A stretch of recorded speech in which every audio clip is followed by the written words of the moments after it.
Attorney Rowena Guanzon, welcome to the interviewer. Maraming salamat. Hi, boy. It's been a while. Yeah. Dito tayo mag-umpisa. Who are you when no one is watching? Oh, I like to be alone, actually. People think I'm very loud and I talk a lot, but I really appreciate being alone. I read novels. I think of my parents. I watch movies alone. Would you believe? I just tell the guard, wake me up, just in case. I like being alone. I can be by myself, entertain myself. And well, I used to have hobbies. I used to play tennis and I used to shoot a lot. Now I just shoot a little. So I have like 6 dogs, and here in the suburbs, I have a small poodle. So I like dogs a lot. So in my free time, I'd rather be with dogs than people. When you remember your parents, if you can be more specific, ano yung naalala mo? One thing I will never forget, and I draw strength from it every time I feel that I need their guidance, is when I was around 9 years old. And, I was born between 3 boys. So my father did the parenting. My mother was a politician, board member for 33 years. So uh, my bonding time with my mother was removing makeup, putting on facial care at night, etc. But I was born between 3 boys, so I played with the boys. But what I remember really well is the time that they were talking in the sala. And usually I would stay with my mother until I'd fall asleep. And then I felt my father carrying me up the stairs, 18 steps, to my bedroom, and my mother beside her. And they were laughing at me. It was a very happy moment. I really, really miss my parents. So every time I feel under siege, I always say, Tay, what do you think? And I could hear him, fight. And I could hear him, that's my girl. Okay.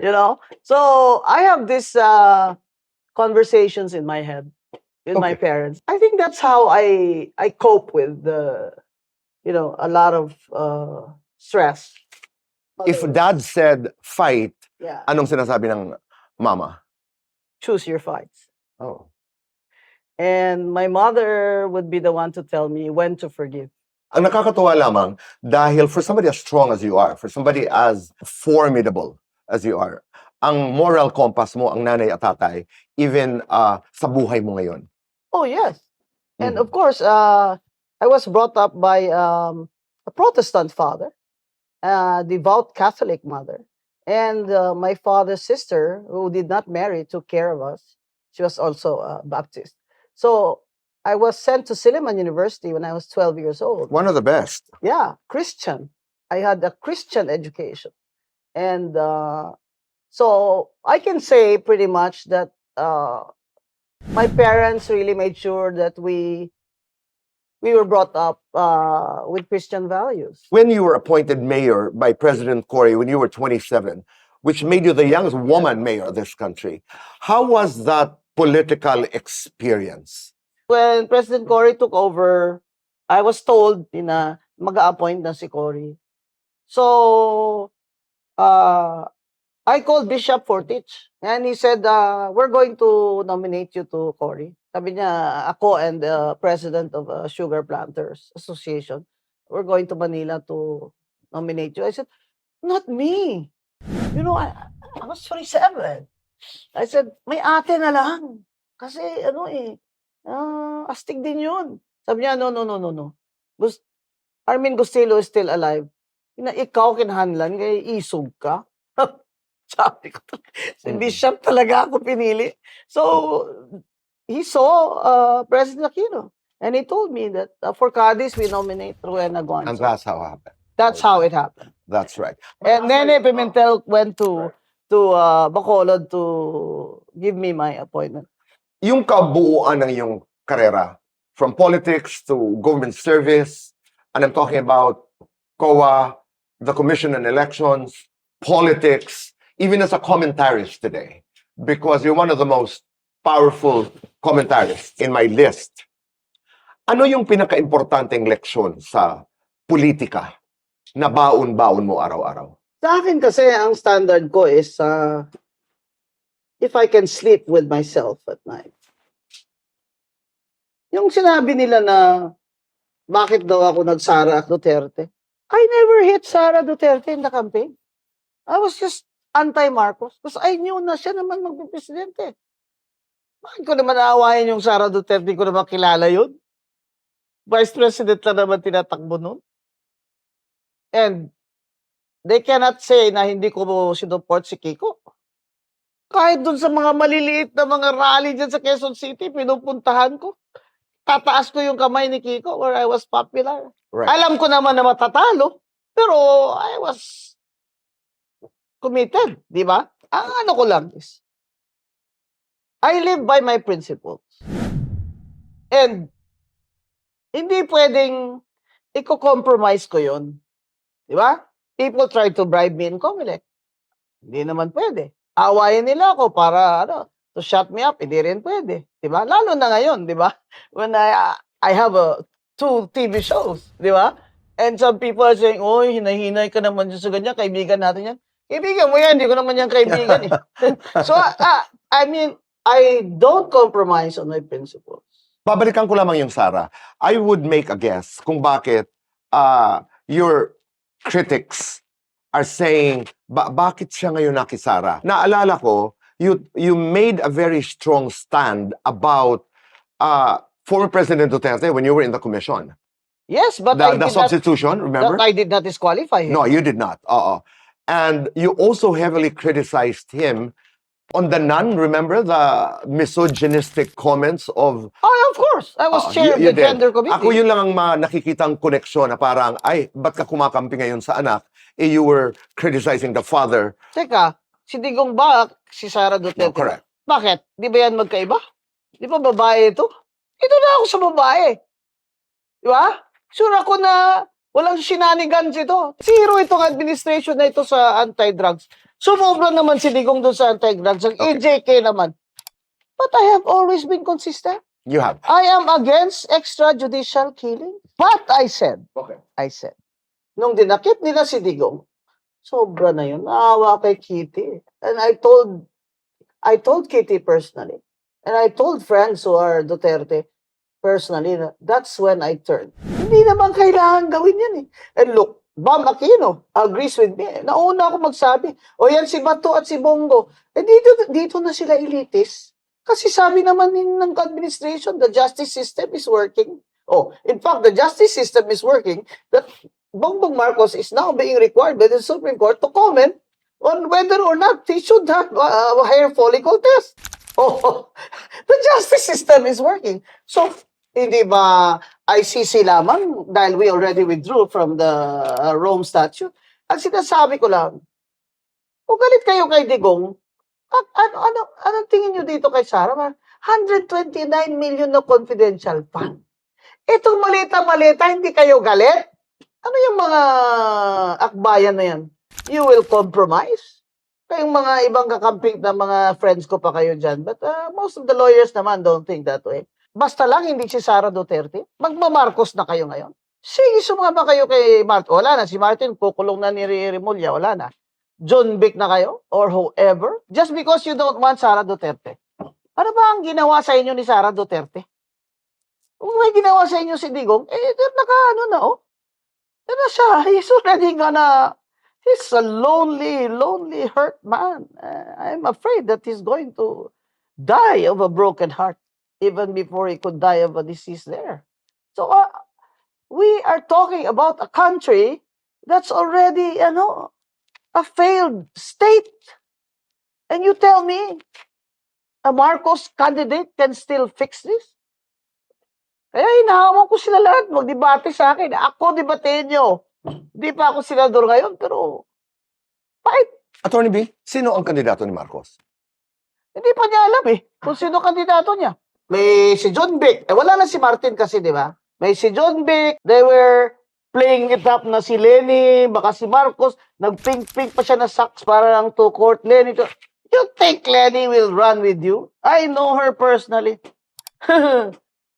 Hindi man ako pumupunta sa Naga, pero alam ko ang pag-iisip niyan. Palagay mo bakit hindi ka dinidemanda ng administrasyon? Ba't niya ako didemanda? Si kapatid niya, demanda niya muna. Bago ako. Why will he sue me? You sue your sister first. You sue me for telling you you're a cocaine addict. Your sister said that. I'm just quoting her. O sige, you bring me to court for libel. I'll see you there in court.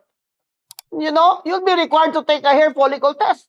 I will ask the court, Your Honor, to prove that I am telling the truth and truth is a defense in libel.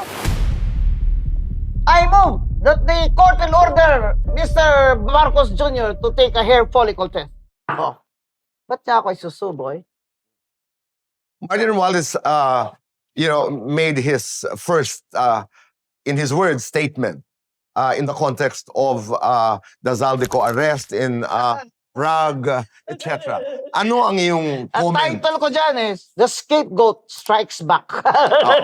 And he called himself that. And I'm not going to go alone, and I'm going to squeal. I know the story. I'm not going to go alone. I'm I'm not gonna taking go you alone. with me. Yeah.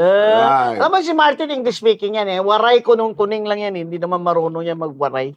English speaking talaga yan. Kaya siya talaga yun. Hindi yun fake. And if you think that you will throw me under the bus, yeah, English na English kukulong ka na. Malapit na akong mapapiesta sa amin, Martin ka. Remember, Martin, di ako pinaupo. Talo kami sa P3. Panalo na kami sa Supreme Court. Sinabi, wag lang si Attorney Guanzon. Yung substitution niya hindi valid, maglagay ng ibang substitute. Naglagay kami ng ibang substitute. Ayaw pa rin niya paupuin ang P3PWD. O ngayon, tanggal ka, Speaker. Makukulong ka pa. In the end, ako wala lang ako, boy, kasi naniniwala ako sa Biblia. Vengeance is mine, said the Lord. Hindi ako, kaya ako, lahat itong nangyayaring ito sa buhay ko, sabi ko talaga, hindi pa naman tapos ang nobela. Diba? I always say that there is a God. There is a God. And there is God's justice. And that's what Martin is gonna get now. I think that finally BBM was convinced by his gang that we have to give them Martin's head. Otherwise, the people will keep on attacking you. And if John Vic is going to run, we might as well give the people some good news. Imagine if Boying Remulla will send Martin to jail and he stands there with his brother. Diba? Kami mga Remulla, magigiting kaming Kabitenyo. Kahit na yung Martin na yan, ipakukulong namin para sa bayan. O, di ba, bongga? Pero sabi ni Claire storya. Castro, wala naman daw sinabi na presidente sa statement si Martin Ay, Romualdez. baka naman mahina ang kanyang comprehension. Siyempre, Castro will just defend Bongbong Marcos. That's her job. Pero obvious ba? It's the executive. Oo, executive ang kanyang sinabi. But, and I said this in one of my shows, do not forget, Martin, that this is a conspiracy. So it is not correct when you say that all this corruption happened during the executive portion of the budget. This corruption, and I'm saying this, began even before you wrote the budget. They were already selling, brokering, trading projects, and the DPWH, these crooks in the DPWH, they should all hang. They put that in the NEP. Nandyan na yung 30% ng mga kickback. Nandyan na yan even before it reached the office of the president and it became the NEP in the House of Representatives. See, you cannot say you did not know. Napakatanga mo namang speaker na hindi mo alam that the conspiracy began when you approved that budget na pinasa mo yan, pinirmahan mo yan, gaganong-ganong ka pa doon sa budget, o picture ka pa dyan, smile ka dyan, yay, gaganong-ganong pa siya. Kung sinasabi mo ngayon na hindi mo pala alam. And the act of one is the act of all. And the first one should be Martin Romualdez. But who's the second one? Di ba si BBM? Pwede bang magka-budget na hindi niya pinirmahan dahil nandun yung 100 billion niya na insertion? But Saldico said, nag-deliver siya ng 25 billion kickback kay BBM. Pinangalanan ni Martin Romualdez, Chis Escudero, Zaldico, Oh, why a not small Grace Poe? committee. Oh, bakit hindi si Grace Poe? Bakit? Hindi ko alam. That's why I'm asking. O bakit wala ang Finance Committee Chair ng Senate? Si Grace po na may mga insertions din. Na tumakbo din ang party list yung anak niya. Diba? I mean, ano ba to? Selective ba itong ano na to? Attorney Justice Bing? na ito? Sa lahat ng ingay nito, sa lahat ng mga nangyayari, the war in Iran, itong mess dito na nangyayari sa Pilipinas, ang dami-daming flood control, hirap ng buhay, unemployment. Ayaw pa rin ni BBM mag-resign. Is that the solution? It is the solution. What did Secretary Winnie Monsod, was my professor in calculus economics. Former Secretary Monsod said, I am not optimistic that this administration can still reform and fix our problems because the people around Bongbong. Because of the people around Bongbong. It's 2 years to elections. What's going to happen? To your mind, ano bang mangyayari? I think if I were to advise Martin Romualdez, he should tell all and say, and be honest with the Filipino people and say, well, this is BBM's doing. Okay. I would never have done it. Hindi ko naman sinasabing wala akong kasalanan, pero hindi naman pwedeng ako lang. Kay BBM to, this design, this scheme was presented to him, of course, but he approved it. Once Romualdez does that, protests will continue. You were with Tita Miriam Santiago. I was chief of staff You were chief of staff. after I arrived from Harvard. Yeah. What did you learn from her? Oh, she was very smart, highly intelligent. Especially in yung critical thinking, Miriam was superior intelligence. If you notice, she brought her fights in the Senate and in the public opinion. Anong namana mo kay Tita Miriam Santiago? Yung to analyze all these politicians, really, lahat yan sila may interest. So when you deal with them, isipin mo lagi, anong interest nito? There was one time, ayaw niya talagang pumasok sa meeting ng mga senador. Ako pinapunta eh. Senate President Gonzales was Senate President. Imagine we were all senators in a caucus. Ako lang isa. And they called me mayor. Oh, Mayor Gonson is representing Senator Santiago. And this is in the Commission on Appointments, term sharing with Hunasan. Nakuha naman namin. Pero you can imagine na ganun ang role ko sa kanya. Attorney B, you're a seasoned warrior. What battle scarred you the most? So yung when I ran for Congress and I lost in 1992. Kasi noon, walang vote buying 98. Nalo kami lahat. Digong, ako, Tommy Osmeña, Jesse Robredo, Badoy. Wala pa kasing vote buying 88 eh. Kasi lahat ng mga tao ni Marcos, nagbabantay pa kung ano ba to. Baka seryosohin tayo ni Cory. Kumili control tayo. In 92, vote buying na, nag-start na mga vote buying. Saka I ran against the incumbent. Because I ran with Danding Coangco, who was eventually became my client, no? What did you learn from that loss in 92? Lesson ko doon, number one, you don't run against the incumbent unless you have a lot of money. Okay. Number two, wala pang social media noon eh. If I had a lot of money and I had this social media now, talo ko yun. Kasi yung personality noon, medyo ano lang ba, yung nice guy lang, ganyan. Iba ang gumagawa ng mga, niya siguro, mga gawain niya. Pero siya mismo, nice guy lang. Until now, sabi ko, kumusta?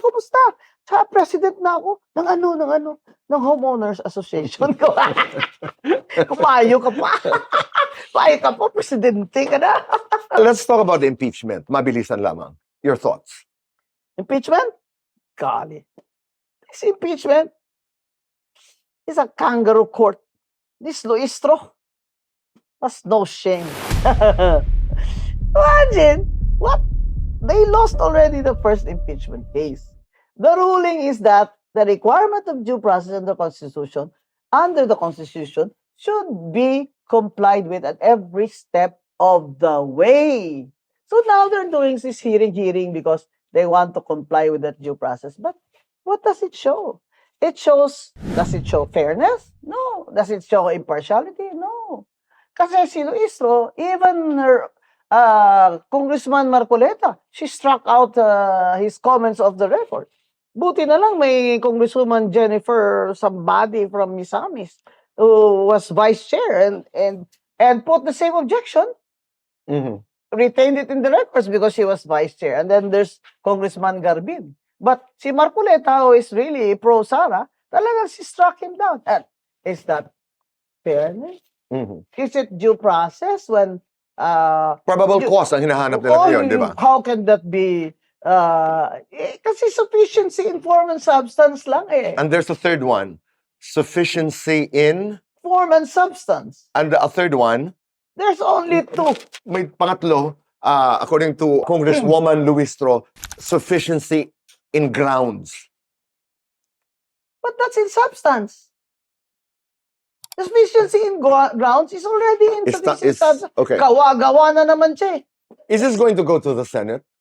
Alam nyo naman yun. You have the numbers? Go ahead, file it. But are you going to win? When you run for the Senate, Attorney Bing, anong isisigaw mo? Anti-corruption. Zero tolerance for corruption.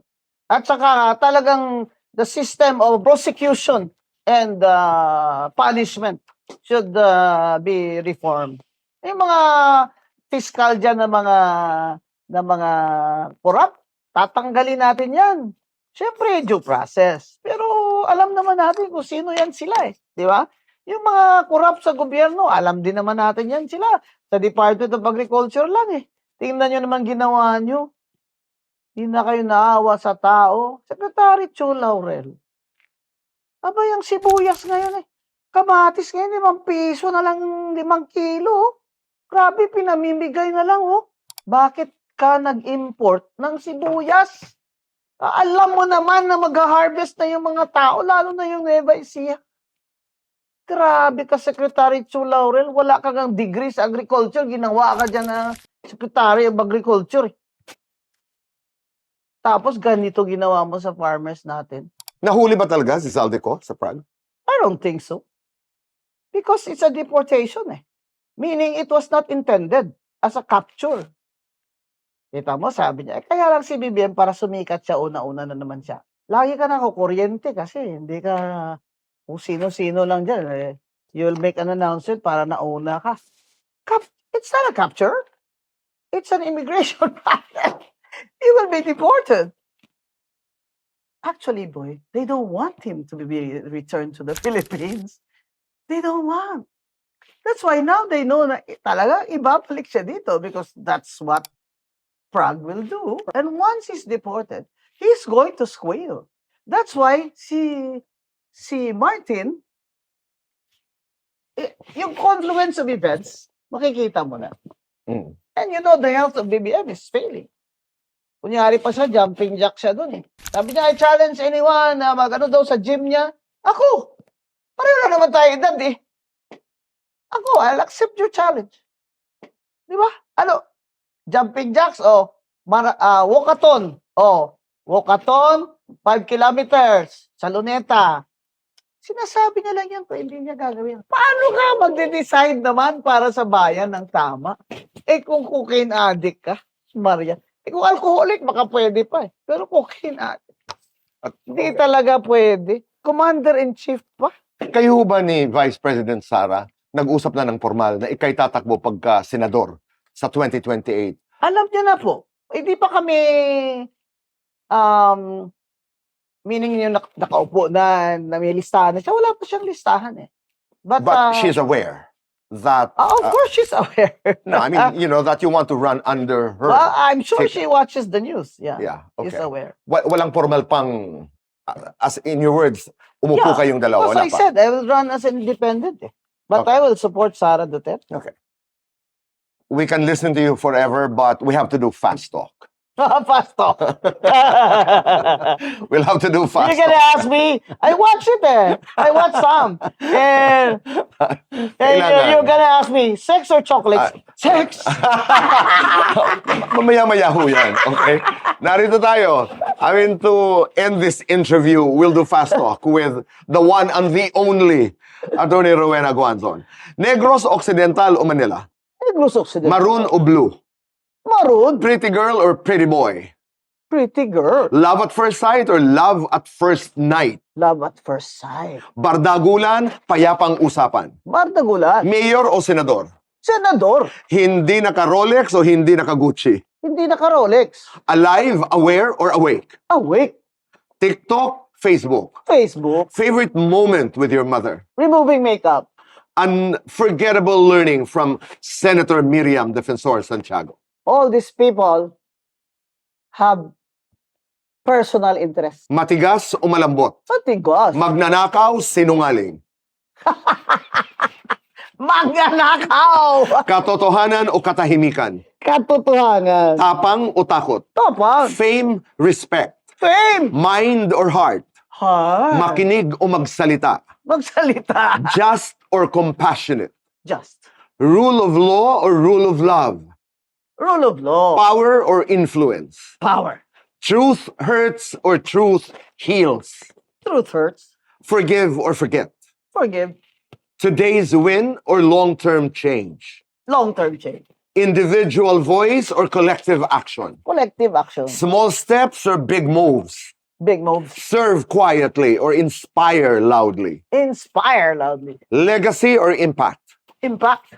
Kung hindi ka abogado ngayon, ano ka? Writer. In your alone time, sinong iniisip mo madalas? Siyempre, the love of my life. Para kanino ka lumalaban araw-araw? Para sa bayan. Anong hindi mo kayang ipagpalit? Yung prinsipyo ko. Kailang ka huling napagod? Last week. Hinika ako. Ano ang nagpapalakas sa'yo? I wake up every morning knowing I have a purpose. Kanino ka tumatakbo pag nasasaktan ka? Siyempre, to the love of my life. Ano ang isang bagay na gusto mong marinig sa nanay mo ngayon? Choose your battle. Ano ang pinakamabigat na desisyon na ginawa mo? Ito, yung tatakbong senador. Ano ang kinatatakutan mong mawala?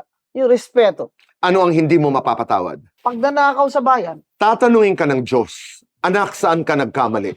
Anong isasagot mo? the worst that I can do, and I think, I don't know if it's a sin, is sometimes I think about murdering some people. You know? Gala o tulog? Kolo. Online shopping or mall shopping? Mall. Screen- Dami pa picture sa mall eh. Screenshot o resibo? Resibo. Trolls or fake news? Fake news, fake news. Sweet or salty? Sweet. Umaga o gabi? Gabi. Tahimik o maingay? Tahimik. Beach o bundok? Beach. Chat or call? Call. Online or offline? Online. Favorite comfort food? Matchoy. Movie or series? Series. Planned or go with the flow? Plan. I feel sexy kapag When I'm wearing silk pajamas. hinding-hindi ako magagalit kay Love of my life. kunin mo na ang lahat sa akin, wag lang. The love of my life. Ang sayaw ng buhay ko ngayon ay Hawak ko ang beat. Hawak ko ang kabit. kung gagawan mo ng headline sa dyaryo, ang buhay mo ngayon. Ano yon, Attorney Bing? Rowena Guanzon. Lumalaban pa rin. Sexy time or playtime? Sexy time. Ibabaw o ilalim? Ibabaw. Ikaw ang magyayaya o ikaw ang yayayain? Ako magyayaya. Lights on or lights off? Lights off na may konting on. Is that sex or chocolates? Best time for sex. Night. Sa lahat ng ito sa iyong buhay, Attorney Bing, are you happy? Yes, I'm very happy. And if you were given a chance to write your epitaph, as a last question, how would that go? Attorney Rowena Guanzon. Here lies Rowena Guanzon, a loving daughter, servant of the people, and faithful to her loved one. Ah, And to many of us, grabe na ba? May epitaph no, na no, ako? but for many of us, we always say she loved this country and she was never afraid. And she inspired. Maraming salamat. Wow. Maraming. That's nice. Oh, yeah. And that comes from the bottom of my heart. Thank you. Hi, people of the Philippines and people of the world. Hit the button below and you will be subscribing to the Boy Abunda Talk channel on YouTube. Let's keep talking. Kaibigan, tuloy ang usap.